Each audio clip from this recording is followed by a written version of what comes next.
सुप्रभात बच्चों। आज हम कक्षा 7 का राजनीति विज्ञान, जो कि सामाजिक की तीसरी पुस्तक है, सामाजिक एवं राजनीतिक जीवन का पाठ 3 राज्य शासन कैसे करता है का पहला प्रकरण कि विधायक कौन होता है, इसके बारे में पढ़ेंगे। तो देखिए कि राज्य शासन कैसे करता है, यानी राज्य सरकारें अपना काम कैसे करती हैं। पिछले वर्ष हमने यह चर्चा की थी कि जो शासन है वो 3 स्तर पर किया जाता है। पहला स्थानीय, दूसरा राज्य और तीसरा केंद्रीय स्तर पर। हमने कुछ विचार के साथ स्थानीय शासन के कार्यों के बारे में पढ़ा था। इस पाठ में हम जानेंगे कि राज्य स्तर पर शासन कैसे कार्य करता है। लोकतंत्र में राज्य का शासन किस तरह किया जाता है, विधानसभा के सदस्य और मंत्रियों की क्या भूमिका होती है, लोग शासन के सामने अपने विचार कैसे रखते हैं या किसी कार्य की मांग कैसे करते हैं, यानी लोगों को अगर अपना कोई काम करवाना है तो वो सरकार से किस तरह से काम करवा सकते हैं।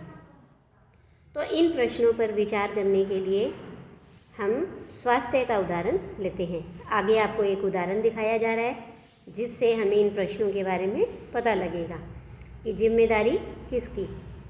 तो ये देखो कि यहाँ 2 बालिकाएं हैं जो विद्यालय की लाइब्रेरी में एक अखबार पढ़ रही हैं। तो वो कह रही हैं, देख यहाँ लिखा है कि अपने राज्य में पानी की कमी है और बहुत से लोग बीमार पड़ रहे हैं। तब दूसरी लड़की बोलती है कि कई गांवों में लोग गंदला पानी पीते हुए पाए गए। गंदला मतलब गंदा, मिट्टी का भरा हुआ। नदी, नाले और तालाब सूख गए हैं और बुरी तरह से प्रभावित इलाकों में गांव के लोग दूर दूर से पानी लेकर आ रहे हैं।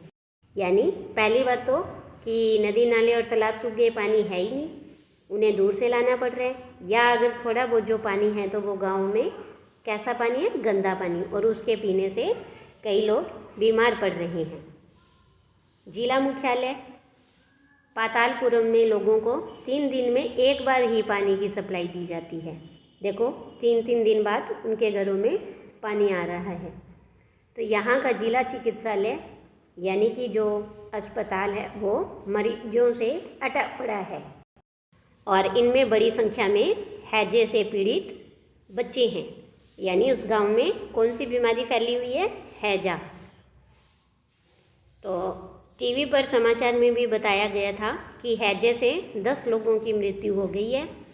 क्या ऐसा हो सकता है? क्या कोई सचमुच इससे मर सकता है? तो वो बोलती है कि क्या पता बस मुझे न हो जाए यह बीमारी।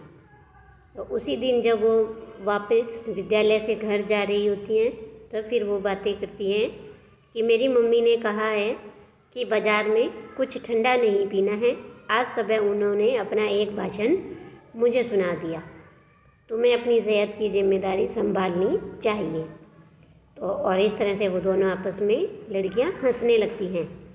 तभी अचानक क्या होता है कि एक महिला उनको रोकती है और बोलती है कि रुक जाओ, रैली के कारण सड़क बंद है और रैली वालों ने विधायक के घर का घेराव कर लिया है। तो देखो कि इस महिला पुलिसकर्मी है ये, इसने इन बालिकाओं को क्यों रोका? क्योंकि वहाँ सड़क बंद थी। और सड़क किस लिए बंद थी? कि लोग रैली निकाल रहे थे और रैली निकाल रहे थे और विधायक के घर का घेराव कर रहे थे। तब वो बालिकाएं पूछती हैं, सचमुच? लेकिन क्यों, उन्होंने कुछ कर दिया है क्या? हाँ, ये लोग तो उस काम पर गुस्सा दिखा रहे हैं जो उन्होंने नहीं किया है। तब वो ये बोलते हैं, जो रैली निकाल रहे हैं उनमें से नेता, कि और हम यह मांग करते हैं कि अधिकारी तुरंत स्वास्थ्य की स्थिति पर नियंत्रण पाने के लिए कदम उठाए। हमारे विधायक को इसकी जिम्मेदारी लेनी पड़ेगी। तब वो कहती है, कैसी ऊंची आवाज़ है इनकी, ये कोई नेता वेता होंगे।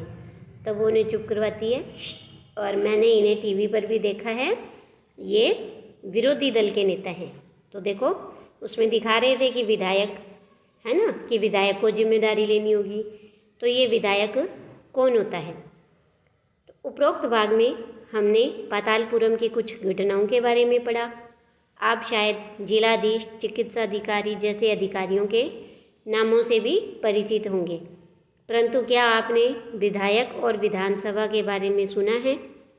क्या आप अपने क्षेत्र के विधायक यानी एमएलए से परिचित हैं? क्या आपको पता है कि वे किस पार्टी के हैं? तो हमारे यहाँ जो विधायक हैं वो भारतीय जनता पार्टी यानी बीजेपी के हैं। तो विधानसभा के सदस्यों को विधायक यानी एमएलए कहा जाता है। एमएलए का मतलब होता है मेंबर ऑफ लेजिस्लेटिव असेंबली, और इसी का ही शॉर्ट फॉर्म होती है एमएलए। तो एमएलए बोलते हैं जिसे हम।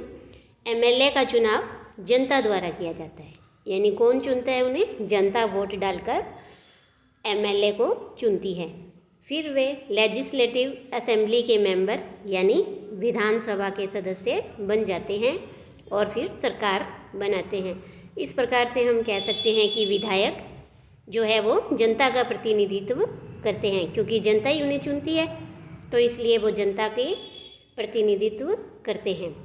तो नीचे दिए गए उदाहरण से ये बात और ज़्यादा स्पष्ट हो जाएगी। देखो कैसे कि भारत के हर राज्य में एक विधानसभा है। हर राज्य कई निर्वाचन क्षेत्रों में बटा हुआ है। उदाहरण के लिए कि नीचे आपको एक मानचित्र दिखाएंगे। उस मानचित्र में यह बताया गया है कि हिमाचल प्रदेश 68 निर्वाचन क्षेत्रों में बटा हुआ है और हर निर्वाचन क्षेत्र से जनता एक प्रतिनिधि चुनती है, जो विधानसभा का सदस्य यानी विधायक बन जाता है। यानी हिमाचल प्रदेश में कितने विधायक होंगे? जितने निर्वाचन क्षेत्र हैं उतने ही विधायक। तो आपने ध्यान दिया होगा कि चुनावों में लोग अलग अलग पार्टियों के नाम से खड़े होते हैं, इसीलिए ये विधायक भी अलग अलग राजनीतिक दलों के होते हैं। तो ये देखो मानचित्र कि ये यहाँ पर है हिमाचल प्रदेश, जामनी रंग का जो दिखाई दे रहा है, और ये इसी का ही बड़ा रूप करके आपको दिखाया गया है। और इसमें देखो आप 1, 2 ये छोटे छोटे ऐसे भाग जो आपको दिखाई दे रहे हैं संख्या, तो ये कितने हैं? 68। तो ये हिमाचल प्रदेश में 68 निर्वाचन क्षेत्र हैं और इसीलिए यहाँ से इतने ही विधायक चुने जाते हैं। तो जो लोग विधायक होते हैं वो मंत्री या मुख्यमंत्री कैसे बन जाते हैं? तो जिस राजनीतिक दल के विधायक आधे से अधिक निर्वाचन क्षेत्रों में जीत जाते हैं, राज्य में उस दल को बहुमत में माना जाता है। मानो हमने देखा कि हिमाचल में 68 हैं। कितने? 68। तो इसके आधे से अधिक निर्वाचन क्षेत्रों में जिस पार्टी के सदस्य या निर्वाचित जो विधायक के लिए खड़े हुए हैं जो जीतेंगे वो बहुमत दल माना जाएगा। तो 68 का आधा कितना हुआ? 34। तो 34 से ज़्यादा जिस राजनीतिक दल को विजय मिलेगी वो क्या बनाएंगे? वो अपनी सरकार बनाएंगे।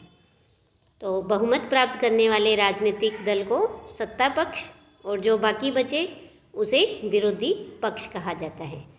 ठीक है। तो उदाहरण के लिए देखो कि हिमाचल प्रदेश की विधानसभा के जो विधायक हैं उनके 68 निर्वाचन क्षेत्र हैं।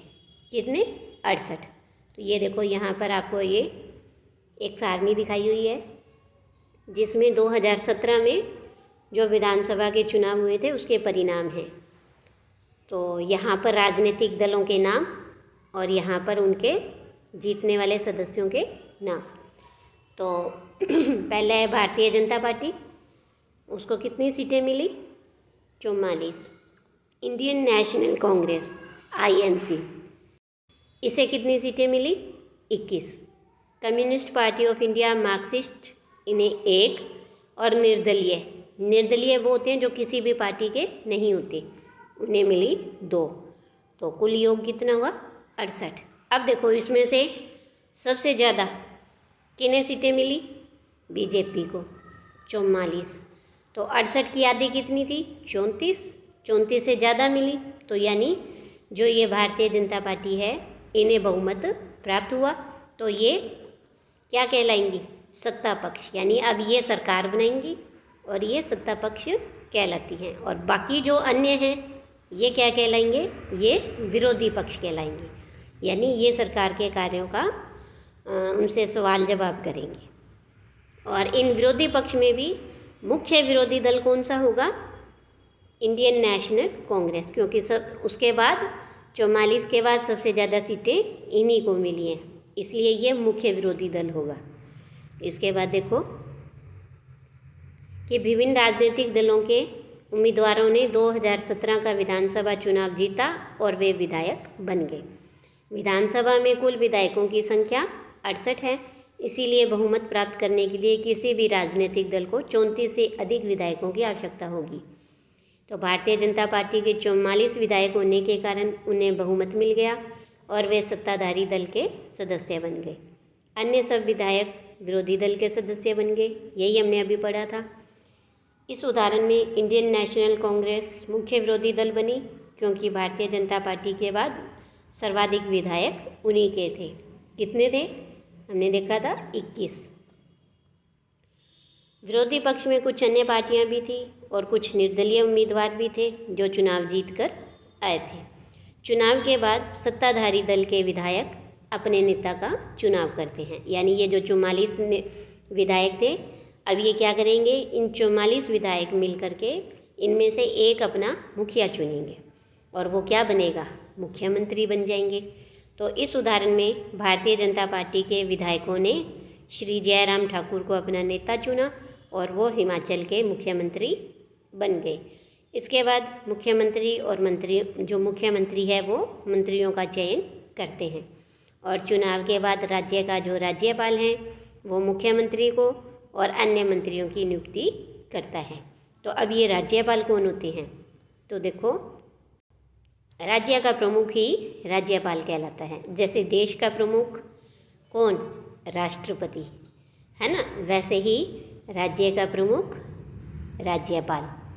इनकी नियुक्ति केंद्र सरकार द्वारा यह सुनिश्चित करने के लिए की जाती है कि राज्य सरकार संविधान के नियमों अधिनियमों के अनुसार अपना कामकाज चलाए। और अपने राज्य के राज्यपाल का नाम आपको बताना है। तो हमारे राज्य के जो राज्यपाल हैं उनका नाम है श्री रामनाथ कोविंद। क्या नाम है उनका? श्री रामनाथ कोविंद। इसके बाद देखो आगे है कि मुख्यमंत्री हैं जो अन्य मंत्रियों का, और इन सब का ये दायित्व होता है कि वे शासन के विभिन्न विभागों को और या मंत्रालयों को चलाए। उनके अलग अलग कार्यालय होते हैं। विधानसभा ऐसा स्थान होता है जहाँ सभी विधायक, चाहे वे सत्ताधारी पक्ष के हों या विरोधी पक्ष के, वो विभिन्न विषयों पर चर्चा करने के लिए वहाँ एकत्रित होते हैं। यानी सभी विधायक, 68 के 68 विधायक, ऐसे स्थान जहाँ वो बैठते हैं, चर्चाएं करते हैं और उसे हम कहते हैं विधानसभा। इसी तरह कुछ विधायकों की दोहरी जिम्मेदारी भी हो जाती है। तो अब उनके पास डबल जिम्मेदारी। कैसे? एक तो वो विधायक होते हैं और दूसरे कि वो मंत्री भी होते हैं, तो उन्हें दो रूप में काम करना होता है। और इसके बारे में हम अगली वीडियो में पढ़ेंगे। आज के लिए इतना ही। धन्यवाद।